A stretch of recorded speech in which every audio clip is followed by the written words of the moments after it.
প্ৰথমতে সকলোকে নমস্কাৰ জনাইছোঁ, লগতে স্বাগতম জনাইছোঁ মোৰ চেনেলৰ অন্য এটা ভিডিঅ'লৈ।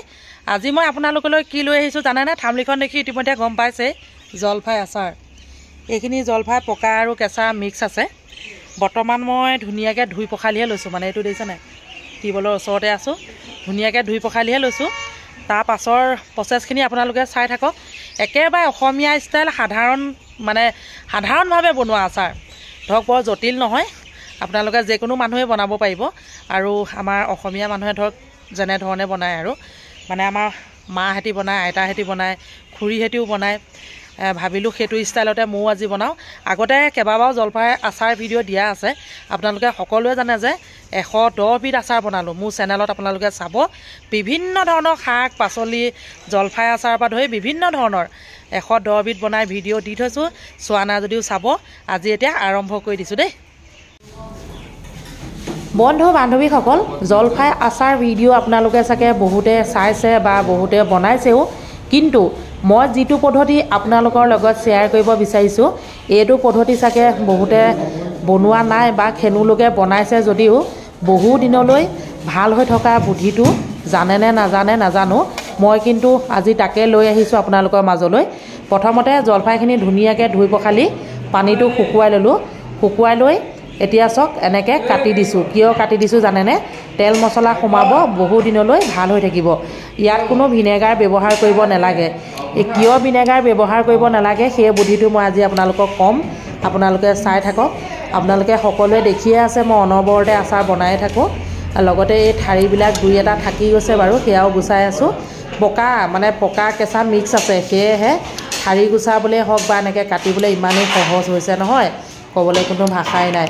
যিয়ে নহওক আপোনালোকে চাই থাকক। আৰু মই যিটো পদ্ধতি আপোনালোকক দেখুৱাইছোঁ 2-3 বছৰলৈ মানে সংৰক্ষণ কৰি ৰাখিব পাৰিব, আৰু লগতে আপোনালোকে খাবও পাৰিব। মানে এদিনমান ৰ'দত দিয়াৰ পাছতে খাব পাৰিব, বা লগে লগে খালেও একো অপকাৰো নহয় বা খাবলৈও ভাল লাগিব।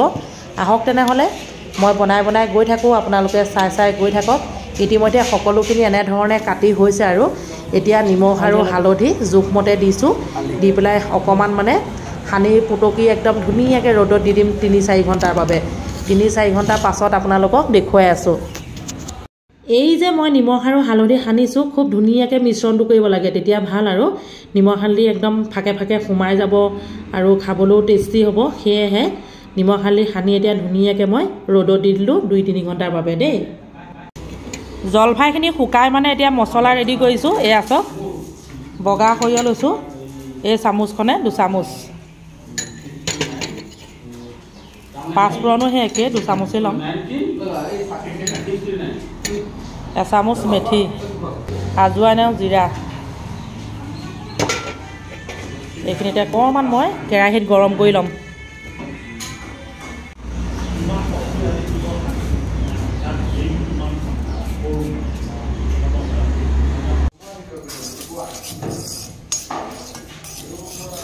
মছলাখিনি কালাৰটো চেঞ্জ হৈ গ'ল, লগতে ধুনীয়া গোন্ধ আহিলে। বছ গেছটো অফ কৰি দিলোঁ। মছলা ৰেডি হৈ গ'ল। এতিয়া অকণমান পিচি ল'ম। এয়া মছলাখিনি আধা পিছাকৈ কৰি ল'লোঁ, মানে একেবাৰে পাউডাৰ কৰিবলৈ নহয়। তাৰপাছতে অলপ নহৰু, 2টা গোটা নহৰু, মানে মিডিয়াম চাইজৰ। এইফালে এটুকুৰা আদা আৰু নহৰু দিলে মানে আচাৰখিনি ইমান ধুনীয়া গোন্ধায়। আপোনালোকে দি চাব। মই প্ৰতিটো আচাৰতে আদা আৰু নহৰু দিওঁ, খাই বহুত টেষ্টি লাগে। আদাখিনি এতিয়া মিহিকৈ কাটি ল'ম, নহৰুখিনিও কাটি ল'ম। আপোনালোকে চাই থাকক। মই যিটো পদ্ধতিৰে দেখুৱাইছোঁ এবাৰ আপোনালোকে বনাব। ইতিমধ্যে এয়া কাটিলোঁ, এতিয়া ৰ'দত দি দিম অকণমান সময়ৰ বাবে, পানীটো শুকাবলৈ দিম। মানে যিহেতু ইয়াত পানী অলপ আছে ন, পানী থাকিলে আচাৰ কেতিয়াও ভাল হৈ নাথাকে। সেয়েহে মই এতিয়া ৰ'দত দি দিলোঁ, পানীটো শুকাবলৈ দিছোঁ। এতিয়া মই তেলখিনি গৰম কৰি লৈছোঁ। যিহেতু জলফাইখিনিও 2 ঘণ্টা নে 3 ঘণ্টা ৰ'দত দিয়া হৈ গ'ল, ধুনীয়াকৈ পানীটো শুকালে, নহৰু আদাখিনিও পানীটো শুকালে। এয়া সকলোখিনি এতিয়া ইয়াতে যোগ কৰি দিছোঁ। মানে তেলখিনি মই গৰম কৰি গেছটো অফ কৰি দিলোঁ। তাৰপৰা নহৰু আদা দিলোঁ, পাঁচফোৰণ অকণমান দিলোঁ। এয়া চাওক গেছ অফ আছে। লাহে লাহে জলফাইখিনিও যোগ কৰি দিলোঁ, মানে ৰ'দত দিয়া জলফাইখিনি যোগ কৰি দিলোঁ। কিয় এনেকৈ গৰম তেলত দিছোঁ কওকচোন? যদিও অলপ মানে পানী আছে, তেতিয়া ধৰক গোটেইখিনি শুকাই যাব। লগতে হালধি আৰু অলপ কাশ্মীৰী ৰেড চিলি পাউডাৰ দি দিছোঁ। মানে ৰংটো ধুনীয়া হ'বৰ বাবে দিছোঁ লগতে নৰ্মেল অকণমান ৰেড চিলি আৰু মানে 1 চামুচ জিৰা পাউডাৰ আৰু লগতে মানে ৰেড চিলি পাউডাৰ এইখিনি আকৌ হেয়া গোটা মছলাখিনি যে পিচিছিলোঁ সেইখিনি মছলাখিনি যোগ কৰি দিলোঁ এই পদ্ধতিটো তেনেই সহজ এইখিনিতে এটা কথা কওঁ মই তেল লৈছোঁ 500 গ্ৰাম মানে আধা লিটাৰ আৰু আমলখি বেছি নাই আকৌ দেই 1 কেজিলে দুটামানহে বেছি বহুত বেছিও নহয় দুটামান বেছি 1 কেজিলে মানে 1 কেজি বুলিয়ে ধৰক আৰু ইতিমধ্যে ধুনীয়াকৈ মিশ্ৰণ কৰি দিলোঁ তেল অলপ বেছিকৈ দিয়া অৰ্থ এইটোৱে আচাৰখিনি বহু দিনলৈ সংৰক্ষণ কৰি ৰাখিম সেয়েহে তেল অলপ বেছিকৈ দিছোঁ ইতিমধ্যে মোৰ আচাৰ হৈ গ'ল এতিয়া এইটো কেৰাহীতে মই দুদিনমান ৰ'দত দিম মানে আৰু ধুনীয়াকৈ মছলাখিনি মিশ্ৰণ হৈ যাওক তেলখিনি ফাকে ফাকে সোমাই যাওক তাৰ পাছতে এটা চিচাৰৰ বৈয়ামত ভৰাম এতিয়া আকৌ চাওক এই ভোট জলকীয়াখিনি মই ৰ'দত দি মানে পানীটো শুকুৱাই লৈছোঁ এইখিনিও মিশ্ৰণ কৰি দিছোঁ দেই এয়া চাওক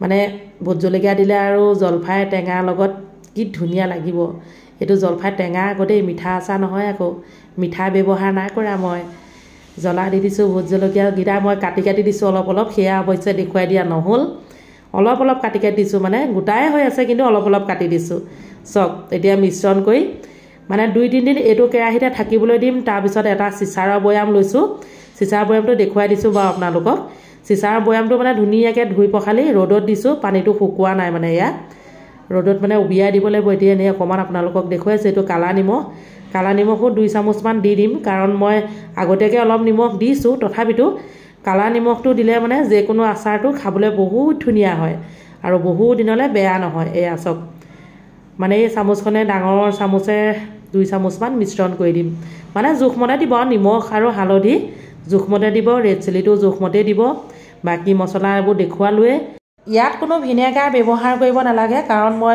তেল বেছিকৈ দিছোঁ তেল অলপ বেছিকৈ দিলে বহু দিনলৈ সংৰক্ষণ কৰি ৰাখিব পাৰিব বাৰে বাৰে এটা কথা কওঁ আপোনালোকক যিটো বৈয়ামত ৰাখিব সেই বৈয়ামটো যাতে পানী নাথাকে তাৰ প্ৰতি লক্ষ্য ৰাখিব ৰ'দত শুকুৱাই ল'ব কটন কাপোৰে মুচি ল'ব তাৰ পাছতে এনেকৈ অকণমান তেল বেছিকৈ দি পেলাই যিকোনো জলফাই আচাৰ বহু দিনলৈ ৰাখিব পাৰিব কেঁচাই হওক পকাই হওক মই আজি কেঁচা পকা দুইটা দেখুৱাই দিলোঁ লগতে বৈয়ামটো এতিয়া মই ধুনুকৈ শুকুৱাই ল'ম মানে উবিয়াই দিম এতিয়া উবিয়াই পেলাই ৰ'দত দিবলৈ নি আছোঁ লগতে আপোনালোককো দেখুৱাইছোঁ সহজ পদ্ধতিয়ে জলফাই আচাৰ বনাই আপোনালোকক দেখুৱালোঁ মোৰ বিভিন্ন ধৰণৰ আচাৰবোৰ দেখুৱাই দিছোঁ কেনেকুৱা লাগিলে জনাবলৈ নেপাহৰিব আজিলৈ আহিছোঁ বাই বাই